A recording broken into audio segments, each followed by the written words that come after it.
तय नहीं, क्योंकि सत्य तो जब तक खुला नहीं, कैसा सत्य? जो मैं बोल रहा हूं सत्य है नहीं। बुद्ध कहता है यदि सत्य के मार्ग में मैं तुम्हें मिल जाऊं, मेरी गर्दन काट देना। वो तुम्हारी अनुभूति का मार्ग है। जो बातें मैंने अभी अभी कही हैं, तुम में से बहुतों को पचेंगी, बहुतों को नहीं पचेंगी। जिनको पच जाए, जिनको नहीं पची, उनके लिए कोई बात नहीं, वो फिर मिले मुझे।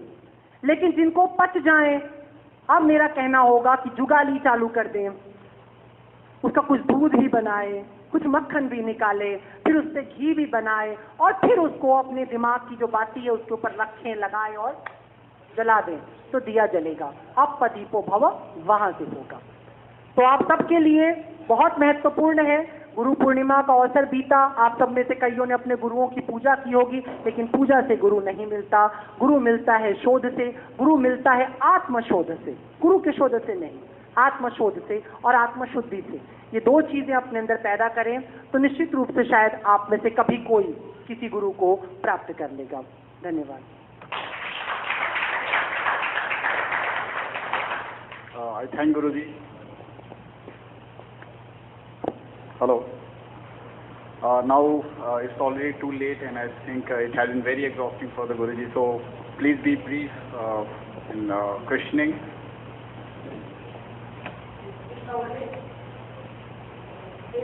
Okay.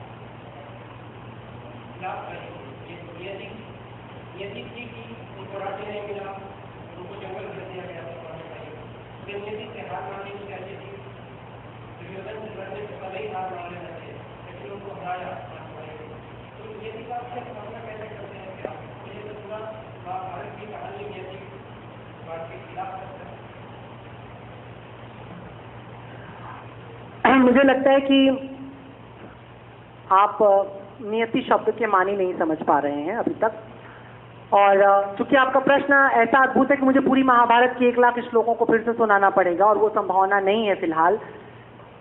तो छोटी सी बात बता दूं कि किसने ये कहा कि नियति के मानी आपका कर्म करना या न करना है। मैंने क्या आलसीवाद की स्थापना की बात की? मैंने क्या अकर्मण्यता के वाद की स्थापना की बात की? मैंने निष्क्रियतावाद की स्थापना की बात की? मैंने कहा नियतिवाद।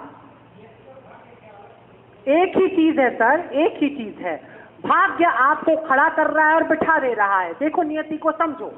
जब तुम नियति की फिलॉसफी को समझते हो तो इस बात को याद रखना कि नियति को बहुत सामान्य भाषा में हम बोलते हैं। एक बड़ी आम कहावत होती है, गांव का एकदम आम आदमी भी इसको जानता है। वो कहता है कि ईश्वर की इच्छा के बिना एक पत्ता भी नहीं हिलता। तो आप कितनी बड़ी जबान कैसे हिलेगी? मैं इतनी देर खड़ा कैसे रहूंगा? नहीं होगा ना। समझ रहे मेरी बात को? तो दुर्योधन मारेगा कि मरेगा स्थापित है। अर्जुन लड़े कि ना लड़े ये भी स्थापित है। अर्जुन के चाहने से यदि ऐसा हो रहा होता तो निश्चित रूप से कुछ नहीं होता, कोई युद्ध नहीं होता। वो तो पहले ही गांडी रख चुका था। सर, आपने किसने कहा? आप मेरी बात को समझो। आप सोचेंगे कैसे? सोचने के लिए आपको कुछ अलग होना पड़ेगा। ध्यान से समझिए। मैं ये बता रहा हूं कि मैं ये नहीं बता रहा हूं, मैं ये बता रहा हूं कर्म एक मूर्खतापूर्ण भ्रम है।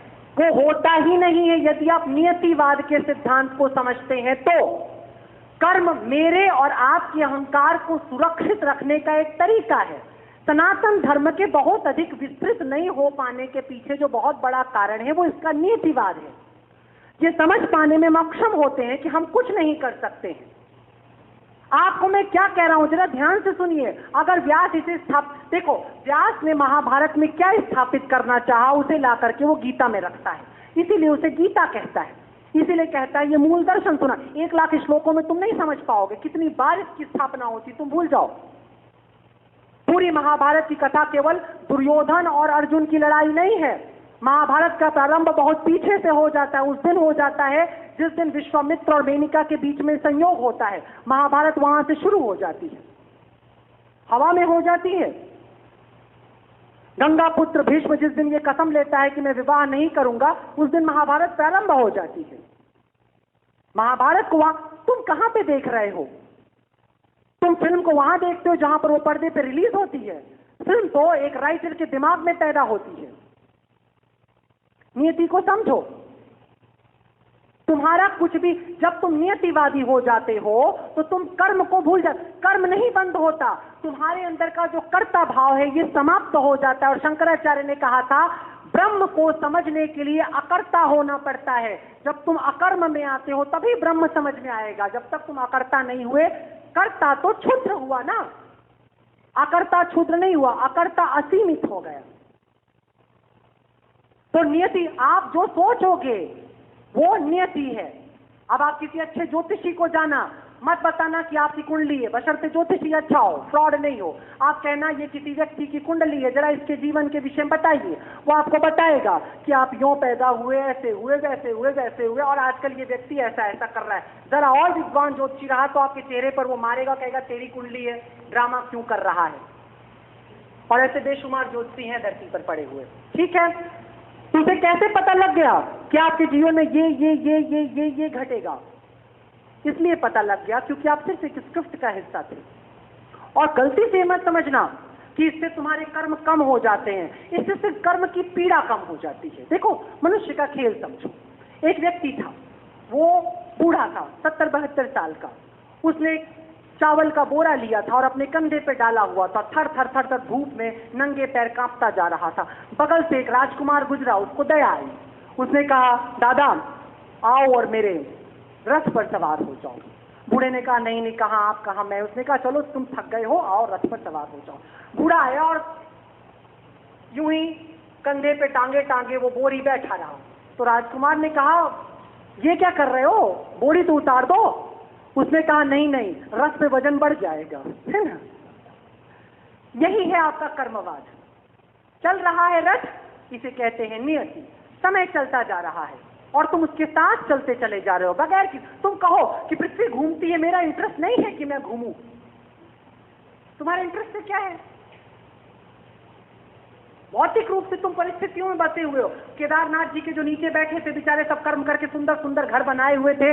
किसी ने सोचा था कि थोड़ी देर बाद नदी आने वाली और उड़ा के ले जाने वाली है, जिसे तुम सामान्य भाषा में परिस्थिति कहते हो। जब तुम इसकी गहराइयों में जाते हो तो नियति बन जाती है। लड़ना अर्जुन का उद्देश्य नहीं, लड़ना दुर्योधन का उद्देश्य नहीं। परिस्थितियां बड़े पीछे से चलना शुरू करती। थप्पड़ किसी के गाल पे पड़ा तो यकीन करना कि उस वक्त उसकी कहानी नहीं लिखी गई थी, कहानी बहुत पीछे लिखी गई थी। उस दिन 6 दिन पहले उस व्यक्ति ने किसी एक बेचारी सीधी सादी लड़की को आंख मारा था। उस लड़की ने 2 दिन बाद जाकर के अपने प्रेमी को बताया। 3 दिन बाद उसके प्रेमी ने आखिर उसे ढूंढ निकाला और उसे जूतों से। अब वो कह सकता है ये अजनबी मुझे क्यों मार रहा है। तो दुर्योधन के साथ जो घटना घटती है वो पीछे निर्धारित हो जाती है। और इसलिए गीता में कृष्ण कहता है कि ये युद्ध हो चुका, तू नहीं मारेगा, ये तो संभव ही नहीं।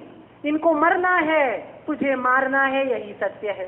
तू निमित्त है, मेरे निमित्त तू खड़ा हुआ है। इसलिए नियति को समझो, नहीं समझोगे तो चूक जाओगे। तुम्हारा कर्म ही तो तुम्हारा अहंकार है। मैं तो घोर नियतिवादी हूं, लेकिन मैं शायद आपसे ज्यादा कर्म करता हूं, क्योंकि मैं जानता हूं कि मुझे जो करना है वो मुझे करने के लिए बार बार भी और बहुत बार मैं प्रयास करता हूं। जैसे कि ये जो सभा होनी थी, ये गुरु पूर्णिमा के दिन होनी थी, नहीं हुई। फिर बृहस्पतिवार को होनी थी, नहीं हुई। फिर कल सैटरडे को होनी थी। मैं कल आया बड़ी श्रद्धा के साथ कि चलो भाई आज तो लेक्चर होना है। बिना वजह मेरा सारा डेकोरेशन बिगड़ा। यहां आने के बाद नहीं हुआ ऐसा। अब आज सडनली स्थापित हो जाता है रात को 1 बजे, मुझे नहीं कल होना है। अब मैं क्या कहूं साहब, मेरा कर्म तो गुरु पूर्णिमा के दिन से चल रहा था, इनका कर्म तो गुरु पूर्णिमा से, इनका कर्म तो गुरु पूर्णिमा से चल रहा था। सारे कर्म जमीन पे गिर गए। न संकल्प में कमी, न कार्य में कमी, न करने वाले में कमी। फिर कहां तक गायब हो गया? क्योंकि समय को आज ये सुनना था। हो सकता है शायद आप बृहस्पति को नहीं आते, हो सकता है आप तो गुरु पूर्णिमा को ना आते, आपको आज उपस्थित होना था। नियति है। तो जब तुम नियति की डेप्थ में जाओगे सिर्फ तभी तुम इस सत्य को समझ पाओगे, अन्यथा कभी नहीं समझ पाओगे। नियति भ्रामक शब्द है, बहुत बड़ा भ्रामक, जिस तरह से हमको समझाया गया है। लेकिन चूंकि कभी और जीवन में मौका रहा और नियति ने चाहा तो नियति पर हम चर्चा करेंगे, सिर्फ तब आपका प्रश्न ज्यादा डिटेल कर सकेगा। और किसी को कुछ पूछना है?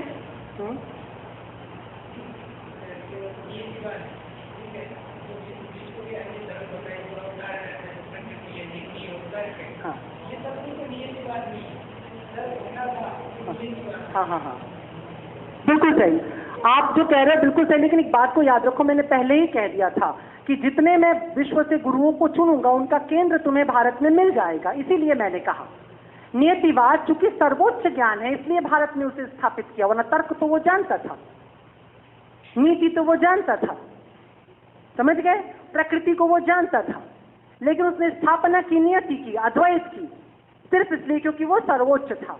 ऐसा गीता में कृष्ण कहता भी है कि मैं जो तुम्हें बताने जा रहा हूं ये मेरी संपूर्ण महिमा का वर्णन नहीं है, सिर्फ मैं जो श्रेष्ठ है, द टॉप मोस्ट। आज के जमाने में शायद वो कह सकता था, और गायिकाओं में मैं लता मंगेशकर हूँ, नर्तकों में माइकल जैक्सन हूँ, सुंदरियों में मैं मार्लिन मनरो हूँ, फिल्म स्टार्स में मैं अमिताभ बच्चन हूँ, ऐसा कह सकता था। गाड़ियों में मैं बुगाटी हूँ, एनीथिंग लाइक दैट। वैज्ञानिकों में मैं आइंस्टाइन हूँ, बोल सकता था। सामाजिक चिंतनों में मैं मार्क्स हूँ, ऐसा भी हो सकता था। लेकिन चूंकि थोड़ा पहले निकल गया वो मामला, 5000 साल पुराना हो गया, ठीक है ना। तो जो चीजें श्रेष्ठ, जो विभूतियां श्रेष्ठ थी उनकी चर्चा की, और भारत ने सर्वश्रेष्ठ को चुनने की हमेशा से प्रवृत्ति रखी है। वो हमेशा कहता है हिमालय के शिखर पर चढ़ो, एवरेस्ट पे जाओ। क्यों चढ़ने की बात करता है? उसको सारे के सारे जो तीर्थ मिलते थे वो कहाँ मिलते थे? सब ले जाकर के पहाड़ों के अंदर। मैं बचपन में सोचता था कि भाई क्यों अमरनाथ के लिए इतना, यहाँ बगल में तो शंकर जी रखे जा सकते थे, एक आइसबर्ग, एक आइस क्यूब को भी आप रख दो और समझ लो यही अमरनाथ जी आ गए हैं। केदारनाथ जी इतने रुष्ट क्यों हो गए? पिकनिक स्पॉट तुमने बना लिया, तुम हेलीकॉप्टर से उतर रहे हो, अमरनाथ जी नीचे, तुम ऊपर से आते हो। उनको लगता है देवता मैं हूं, ये है, ऊपर वाला तो अभी उतरा है, कंफ्यूज। प्रकृति की दुर्गमता तुम्हें धार्मिक करती थी। मैं क्या कह रहा था? भक्त बनने के लिए तुमको समर्पण चाहिए, उस दुर्गमता से तुम्हें गुजरना। देखो एक बड़ी पुरानी कहावत है कि मजा मंजिल में नहीं होता, सफर में होता है ना। सारी फिल्में शादी पे दे एंड हो जाती हैं, क्योंकि फिल्म देखने के लिए तो रोमांस भर में, शादी के बाद क्या देखोगे? बर्तन फूटते हुए या सिर फूटते हुए। शंकराचार्य ने एक बड़ी अच्छी बात कही थी, शादी के विरोधी थे। किसी ने कहा कि भाई शादी का इतना विरोध करते हैं, ऐसा क्या प्रॉब्लम है शादी में? उसने कहा देखो 4 प्रकार के लोग ही शादी करते हैं। सर्वाधिक एक दुष्ट होता है और एक दुष्टा होती है, वो दोनों मिलते हैं और शादी कर लेते हैं सबसे ज्यादा। दूसरी कैटेगरी में एक दुष्ट होता और एक देवी होती है, वो दोनों मिलते हैं और शादी कर लेते हैं। बोला तीसरी कैटेगरी में एक दुष्टा होती है और एक देवता होता है, वो मिलते हैं और शादी कर लेते हैं। और फिर शंकर मौन। शिष्य ने कहा चौथा, बोला चौथा वर्ग कल्पनाओं में है, यूटोपिया है कि एक देवी है और एक देवता है और दोनों ने शादी कर लिया। समझ गए? एक यूटोपिया है, सभी के साथ समस्या ये है। एक बड़ी पुराना चुटकुला है ना, मुल्ला नसरुद्दीन जो था वो जंगल में गया, उसकी पत्नी भी पीछे पीछे गई, दोनों साथ साथ गए। शाम ढली, मुल्ला लौट आया, पता चला पत्नी तो जंगल में ही छूट गई। तो जो गाइड था उसने कहा मुल्ला वो फूल बानो जो है वो तो छूट गई जंगल में। बोला तो क्या हुआ, आ जाएगी? बोला नहीं नहीं, बहुत खतरनाक शेर घूमता है। उसने कहा तो शेर को चिंता करने दो ना, तुम्हें क्या प्रॉब्लम है? You understand? ये आम स्थितियां होती हैं। जैसे छोटे छोटे जोक्स है, तुमने सुने होंगे ना कि शादी रेस्टोरेंट में दिए गए ऑर्डर की तरह होता है, जब दे लो तो लगता है बगल वाली प्लेट पे ज्यादा अच्छा माल आया था अभी अभी। ये बड़ी सिंपल सी बातें हैं, लेकिन ये प्रवृत्ति है हमारी कि हम डिपेंडेंसी को पसंद करते हैं, इसलिए शादी भी कर लेते हैं। लेकिन वो दिगर मसला, कभी शादी पर बोलना होगा तो एक अलग विषय होगा। अभी समझने की बात सिर्फ इतनी सी है कि हमने सर्वश्रेष्ठ का चुनाव किया और सर्वश्रेष्ठ में हमें ब्रह्म लगा, सर्वश्रेष्ठ में हमें मोक्ष लगा, सर्वश्रेष्ठ में हमें जो गुरु का सिद्धांत लगा वो, और हमको ये लगा कि ये सब नियति के अंदर बंद है, इसलिए हमने अपने पूरे दृष्टांत को नियतिवाद कहा। ठीक है? अन्य कोई सवाल? हाँ पूछिए, 1 मिनट पहले, लेडीज फर्स्ट। प्लीज थोड़ा सा आगे आके बोले, क्योंकि शायद मेरे बहुत ज्यादा बोलने से थोड़े कान कम सुन रहे इस वक्त। मैंने 5 तरह के गुरुओं की बात की भारतीय परंपरा में, 4 विश्व के अंदर। हाँ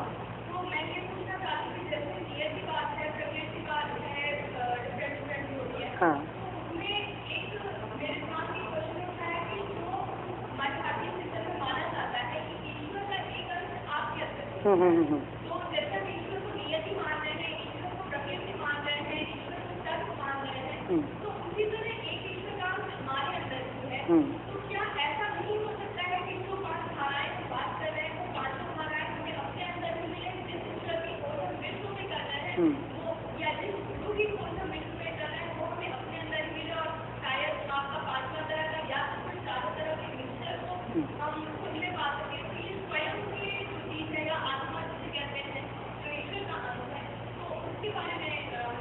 बिल्कुल बिल्कुल 100% आप सही कह रहे हो। मैंने यही बात कही भी, आपने ध्यान नहीं शायद दिया, या शायद आप बाद में आए हो। मैंने इस बात को कहा कि डूबना कंपलसरी है, जिन खोजा तिन पाइयां गहरे पानी पैठ। मैंने ये बात कही। उसके पहले मैंने कहा कि जब मैं था तब हरि नहीं, अब हरि है मैं नाए, सब अंधियारा मिट गया जब दीपक देखा।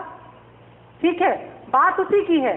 बस देखो, गुरु 2 प्रकार का है, मैं हर बार कह रहा हूं। एक, केंद्र पर तुम टिक गए और तुम उस केंद्र के प्रति समर्पित हो गए तो सत्य तुम्हारे भीतर खुल जाता है और तब तुम मंत्र दृष्टा होते हो। इसी को वैदिक काल में मंत्र दृष्टा कहते थे। वो किसी गुरु के पीछे नहीं जाते थे, वो अपने भीतर डूबते थे। लेकिन वो क्षमता, वो नियम, वो समर्पण, वो प्यास, वो पिपासा होनी चाहिए। पिपासा नहीं तो नहीं आएगा। तो जो दूसरा गुरु है, वो गुरु एक शीशे की तरह तुम पर काम करता है। इसलिए मैंने कहा उसे अग्नि की तरह पवित्र होना पड़ता है, क्रिस्टल होना पड़ता है। तो वो एक मिरर की तरह तुम पर काम कर देता है। वो तुम्हारी ही इमेज अपने भीतर दिखा देता है। तुम्हारे लिए थोड़ी सी सहजता होती है। ये ऐसे, आप चूंकि महिला हैं तो उदाहरण से यूं समझ लो कि आपको एक ऐसे कमरे में छोड़ दिया जाए जहां आईना नहीं हो और आपको किसी स्पेशल शादी की पार्टी में जाना है। कितनी बड़ी मुसीबत होगी बिना शीशे के मेकअप करना, टू डिफिकल्ट हो सकता है ना। और अगर मैं अंधेरा भी कर दूं कमरे में, फिर तो लिपस्टिक की जगह काजल लग सकता है और काजल की जगह लिपस्टिक लग सकती है। और फिर आपका सौंदर्य कैसा होगा, ये सोचने वाली बात है। तो इसलिए कहा, गुरु को प्रकाश की तरह इस्तेमाल करते हैं, माध्यम की तरह। कोई भी गुरु जो अपनी स्थापना आप में दे रहा है वो गुरु नहीं है। गुरु वही होता है जो तुम्हें तुम्हारे अहंकार से स्वतंत्र करने तक तुम्हारा साथ दे दे। इसलिए जो गुरुओं की, हमारी क्या व्यास की कोई गुरु परंपरा चलती है? नहीं। गुरु ने शुकदेव अपने पुत्र को तोते की तरह बनाया और कोई मुंह नहीं मिला तो उसे बनाने को। कितना विचित्र सा होगा तोता जैसा, है ना। यहाँ तो कैसा भी बच्चा हो, माँ बाप सोचते हैं कि सबसे हसीन बच्चा है ये। वो अकबर बिरबल की कहानी सुनी होगी ना, कि अकबर कहने लगे सलीम को लेके गोद में, देखो संसार में से सुंदर कोई बच्चा नहीं, कोई बच्चा नहीं। बिरबल बार बार कहते हाँ हाँ। तो अकबर ने कहा कि सब तो इतना तारीफ करते, तुम बस एक सामान्य सा सिर हिला देते हो। उसने कहा कि भाई इसलिए क्योंकि दुनिया में हर किसी को अपना बच्चा अच्छा लगता है। उसने बोला हो ही नहीं सकता। उसने कहा चलिए मेरे साथ। वेश बदल करके वो गए और जाने के बाद वो एक बड़ी गंदी मलीन बस्ती में गया। वहां एक बड़ा ही गंदा सा बच्चा कचड़े में खेल रहा था और अचानक उसके बगल में उसकी माँ जो थी वो कूड़े में से कुछ बीन रही थी। तो बिरबल ने जाकर उससे कहा कि इस दुनिया का सबसे सुंदर बच्चा खोजा जा रहा है, कोई तुम्हारी नजर में है? उसने कहा देखो देखो वो कीचड़ में खेल रहा है। समझ गए? कहानी यही खत्म हो जाती है। अकबर को समझ में आ जाता है कि क्या है। तो समस्या क्या है कि तुम्हें अपना सत्य जानने के लिए भी एक दूसरे ऑब्जेक्ट की जरूरत पड़ती है, माध्यम की जरूरत पड़ती है। ठीक है, अन्यथा यह सुविधा तुम्हें दी गई है कि तुम स्वयं अपना शोध कर लो। इसी को अध्यात्म कहते हैं, अपना अध्ययन करना। लेकिन यदि तुम्हें वो संकल्प शक्ति नहीं आ पा रही है, वो बल नहीं आ पा रहा है, तब तुम्हें कभी कभी किसी गुरु का आश्रय लेना पड़ता है। और जब तुम जिस गुरु का आश्रय लेने जाओ, जिस गुरु का, तो वहां पर लेने से पहले तुम चाहे 100 बार सोच लो, लेकिन लेने के बाद सोचने का कोई स्थान नहीं बचता है। फिर तुम डूबो चाहे मरो, क्योंकि फिर तो तुम्हारा प्रेम हो गया ना। अब प्रेम हो गई, बात खत्म हो गई। गुरु से बगैर प्रेम के तुम कुछ नहीं कर सकते हो। ठीक है ना, दैट्स वेरी इंपॉर्टेंट।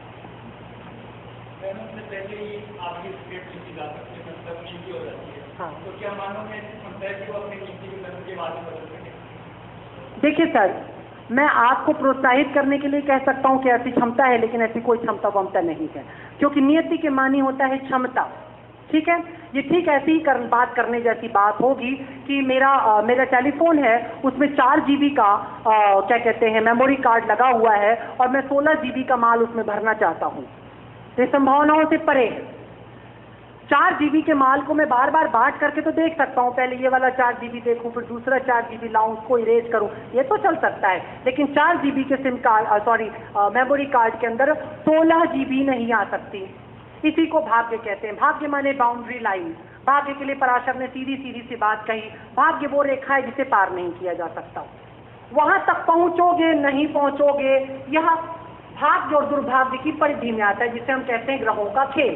अच्छे ग्रह चाहते हैं तुम अपनी बाउंड्री तक पहुंच जाओ, बुरे ग्रह चाहते हैं कि तुम अपनी बाउंड्री तक नहीं पहुंचो। इसी के मध्य में ज्योतिष या कर्मकांड स्थापित होता है, जो तुम्हारे, हाँ 1 मिनट की बात,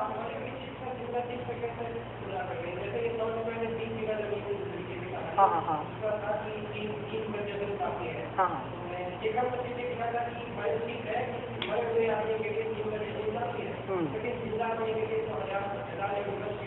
एकदम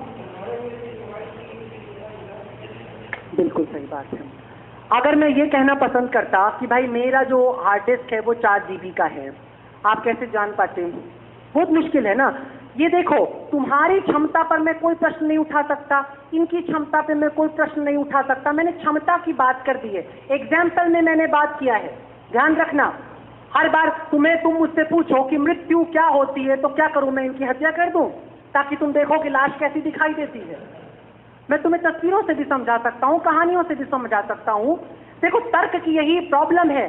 पश्चिम में तर्क उठा, इसलिए पश्चिम में कभी सत्य नहीं उतरा। क्यों? क्योंकि तर्क बड़ा विचित्र है, बहुत समय खा जाता है और सत्य फिर भी लेके ढाक के 3 पात ही आते हैं। जैसे एक प्रमाण दिया जाता है कि भात और उबला हुआ चावल 2 प्रमाण हो गए। अब एक तार्किक व्यक्ति है, उसने भी चावल चढ़ाया, और एक जो अनुभवी व्यक्ति है उसने भी चावल चढ़ाया। जब चावल बन गया तो अनुभवी ने एक दाना मसला और कहा भात तैयार, लेकिन तार्किक कहेगा नहीं हो सकता इसमें एक भात कच्चा रह गया। तो उसे क्या करना होगा? उसे हजारों भात के एक दाने गिनने पड़ेंगे। अब इस मूर्खता के अतिरिक्त आप उसे क्या कहेंगे? कुछ नहीं। उदाहरणों पर आइए, मैं बात कर रहा हूं क्षमताओं की। इसी को मैं नियति कहता हूं कि प्रत्येक व्यक्ति की क्षमता होती है, वो क्षमता उसे प्रकृति दे करके भेजती है, उसमें कोई फेरबदल नहीं होता।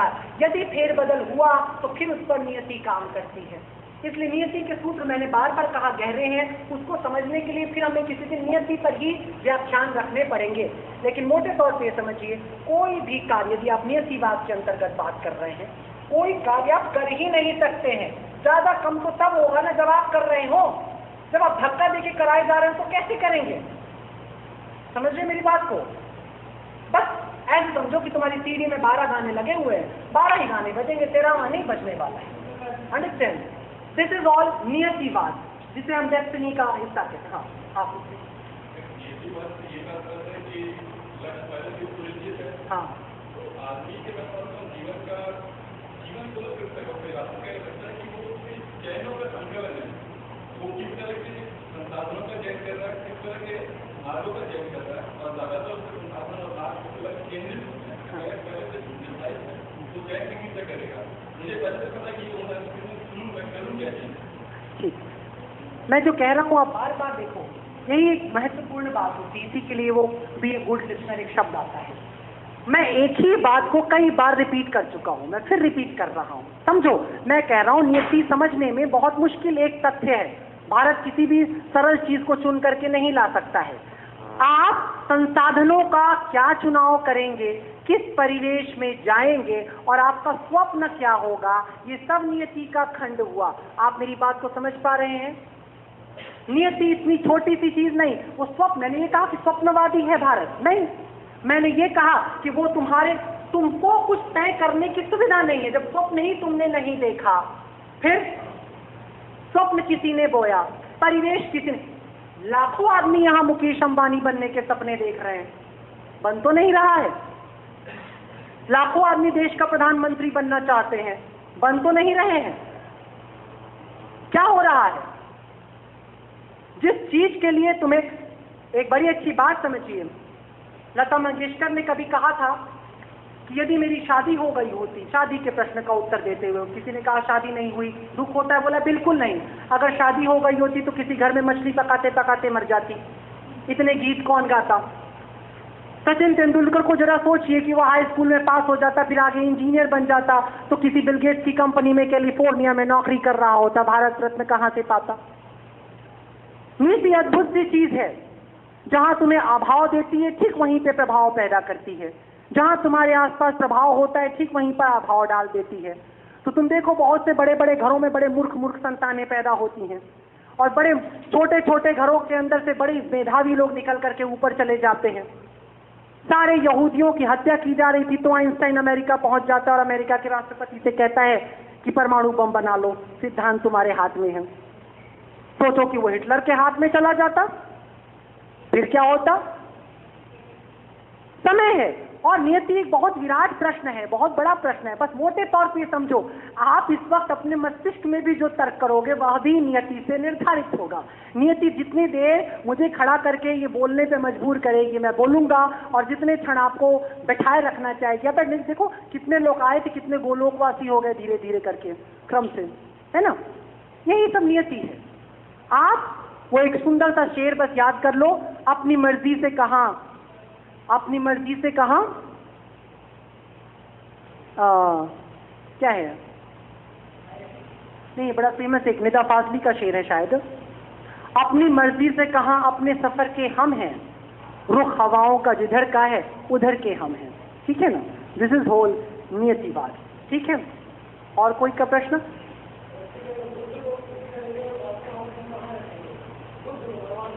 राइट, ये एक चर्चा सचमुच मुझसे छूट गई। मैं गुरुओं की चर्चा में भारत के अंदर भी मैं एक त्रिकोण बनाने वाला था, और वो त्रिकोण था व्यास का, महावीर का और बुद्ध का। ठीक है ना। व्यास आसमान की स्थापना करता है, नियति की स्थापना करता है। महावीर समय की स्थापना करता है, खंड की स्थापना करता है। और बुद्ध इन दोनों का मिश्रण है, मध्यम है। ठीक है ना। बुद्ध, मैंने बुद्ध के ऊपर चर्चा करते समय पिछली बार बोला भी था कि बुद्ध बहुत ऑर्गेनाइज्ड गुरु है। बुद्ध ने दरअसल पूरी दुनिया को गुरु परंपरा दी थी, समझ गए। आज आप ये जितने भी गुरु देख रहे हैं, अगर निर्मल बाबा भी अगर बैठ जा रहे हैं, या ऐसे अन्य अनेक, ठीक है, रविशंकर बैठ जा रहे हैं, रामदेव बैठ जा रहे हैं, मैं कल बैठ जाऊं, कोई मतलब नहीं रखता। वो सारी परंपरा हमको बुद्ध ने दिया है, स्वघोषित गुरु। मैं कहूंगा बुद्धम शरणम गच्छामि, मैं कहूंगा शरणम गच्छामि, और मैं कहूंगा संघम शरणम गच्छामि। ठीक है ना। बुद्ध की नियति, बुद्ध की नियत क्या थी, उस पर मैंने बड़ी चर्चा की थी बुद्ध वाले व्याख्यान के दौरान, उस पर दोबारा नहीं करूंगा। लेकिन ये समझिए कि बुद्ध ने कॉर्पोरेट गुरु को पहली बार जन्मा पूरी दुनिया के अंदर। ठीक है ना। यद्यपि उनका एक दूसरा भी बहुत बड़ा योगदान था दार्शनिक रूप से, कि भारतीय परंपरा जो थी, ब्राह्मण परंपरा जिसे हम कहते हैं, वो सुपात्रों का चयन करती थी। लेकिन बुद्ध ने पात्रता की बात की, उसने कहा कि कोई कुपात्र भी पात्र हो सकता है। ठीक है ना, इसकी उसने बात की। लेकिन समय ने सिद्ध किया कि ऐसा होता नहीं। ठीक है ना, राइट। हाँ,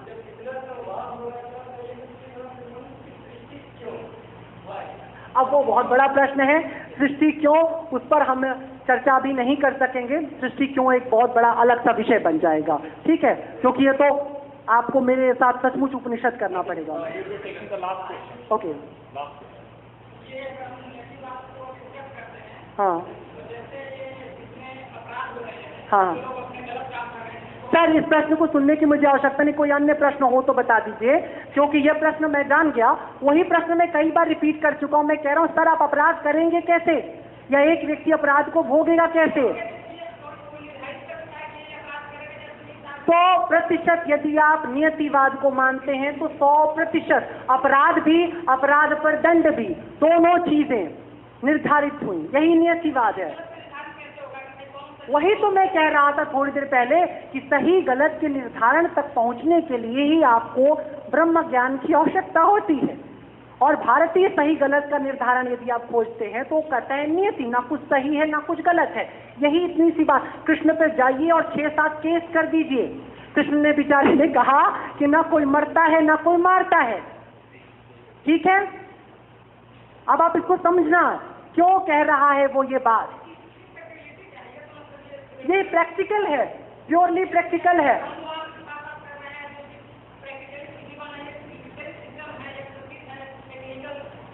सर एक बात याद रखिए, एक छोटी सी बात बस समझिए, चलिए 1 मिनट के लिए। आपके पास लीगल सिस्टम बना हुआ है, बहुत सारे आदिवासी कबीले हैं जिनके पास लीगल सिस्टम ठीक से नहीं दिखाई देगा। पशुओं के पास तो कोई लीगल सिस्टम है ही नहीं, लेकिन पशु ज्यादा संयमित है, न भ्रष्ट है, न करप्ट है, न तो कोई, 1 मिनट लिसन टू मी, न तो कोई क्राइम करता है, कुछ नहीं करता है। कभी सुना आपने? मेरी बात क्यों नहीं कर सकते सर, क्यों नहीं कर सकते? आप कोई विशिष्ट है, ह्यूमन बीइंग विशिष्ट है, किस बात में विशिष्ट है? 1 मिनट, मेरे प्रश्न का पहले उत्तर, मनुष्य की सबसे बड़ी विशिष्टता क्या है ये बताइए? क्यों आप अलग हैं? आप मार दीजिए सारे पशुओं को, सारे पेड़ आप काट दीजिए। कम्युनिकेशन तो आपसे अच्छा वो बंदर भालू कर लेते हैं। केदारनाथ में नदी फूटी तो बंदर भालू सारे गायब, सुनामी आई तो बंदर भालू चूहे सारे गायब। आप तो कम्युनिकेट ही नहीं कर पाए, आपका सैटेलाइट कम्युनिकेट ही नहीं कर पाया, आपकी सरकार कम्युनिकेट ही नहीं कर पाई। सर ब्रह्म का मानी ही होता है हर एक चीज का अधिष्ठाता। अगर आप ब्रह्म से अलग होकर के देख रहे हैं तो फिर आप ब्रह्मवाद को समझना तो भूल जाइए, आप उस पर बात भी नहीं करने वाले हो। और गलती से मैं इस वक्त भारतीय दृष्टांत में गुरु की चर्चा कर रहा हूं। अगर मैं कम्युनिस्ट सिद्धांत में गुरु की चर्चा करूं, या मैं क्या कहते हैं इसमें किसी और भौतिकवादी सिद्धांत में गुरु की चर्चा करूं, ठीक, तो कुछ और मैं निकालूंगा। लेकिन जब मैं भारतीय दृष्टांत में चर्चा कर रहा हूं, आध्यात्मिक गुरु की बात कर रहा हूं, तो भारतीय आध्यात्म के चिंतन में ब्रह्म को स्वीकार करके आप कहां रहेंगे? और यदि आप ब्रह्म को स्वीकार करते हैं तो एकत्वता को स्वीकार करना पड़ेगा, अद्वैत को। अगर अद्वैत को स्वीकार कर लिया तो मेरे 1 सेकंड के लिए समझो कि मेरे गाल पर खुजली हुई, मैंने अपने नाखून से अपने गाल को खुजाया, गाल के पास ये पूरा अधिकार है, उस खुजली वाले पिंपल के पास पूरा अधिकार है कि मेरी हत्या की जा रही है, इस नाखून को दंड दिया जाना चाहिए। लेकिन ऐसा कुछ नहीं है, वो पिंपल, वो नाखून मेरे इशारे पे काम कर रहे हैं, क्योंकि मेरी रुचि के लिए संसार चल रहा है। ब्रह्मवाद संसार को लीला की तरह देखता है। तुम्हारे लिए जो अपराध हो सकता है, जो हत्या हो सकती है, ईश्वर के लिए नहीं है, उसकी लीला का खंड है। तो तुम या तो ईश्वर को मानो या तो तुम ब्रह्म की तरफ आओ। मानने के माने उसके प्रति जिज्ञासा रखो और जानो, सुविधा मैं तुम्हें इतनी दूंगा। लेकिन जिस विषय को आप समझना चाहते हैं, क्योंकि मैं बार बार कह रहा हूं, नियतिवाद एक बड़ा प्रश्न है और निश्चित रूप से ऐसे सैकड़ों, आप गलत नहीं कर रहे हो, ऐसे सैकड़ों प्रश्न जागते हैं तुरंत, क्योंकि विराट विषय है जिसके लिए 18 पुराण कह दिए जा रहे हो, बहुत बड़ा विषय होगा। 1 लाख श्लोकों की महाभारत कह दी जा रही हो, बहुत बड़ा विषय होगा। 18 पुराण 18 अध्याय और 18,000 श्लोक देने पड़ते हो खड़े होकर के अगर कृष्ण को, तो बहुत बड़ा विषय होगा। तो आपके लिए इतना आसान नहीं, कितना सहज समझ लें। और मैं इसके लिए कहीं आपका कोई दोष नहीं गिन रहा हूं, मैं कह रहा हूं कि लेकिन नियति को समझने के लिए थोड़ा और स्पेस दें। हाँ, पता इसलिए दिया कि अपनी दृष्टि खोल के जरा अपने रोज की बस दिनचर्या, उतनी दूर मत जाइए, लॉ अपराध ये सब छोड़िए। केवल सुबह आप रोज तय करिए कि आज दिन भर में ये करूंगा, कागज पे लिख दीजिए, और 7 दिन के बाद आप मुझे मिल लीजिएगा। मैं न मिलूँ तो ये कोई मिल जाए, हमको 7 दिन में क्या हुआ आपके सोचे के अनुसार बता दीजिएगा, फिर हम नियतिवाद पे चर्चा करेंगे, ठीक है ना? Okay, thank you. धन्यवाद। It was very exhausting session especially for Guruji and for all of audience, but it was really a heartening thing to hear on this topic, which was very rigorous and which was evident from the questions you asked. So thank you all again, the audience, and Guruji, who always graced us whenever we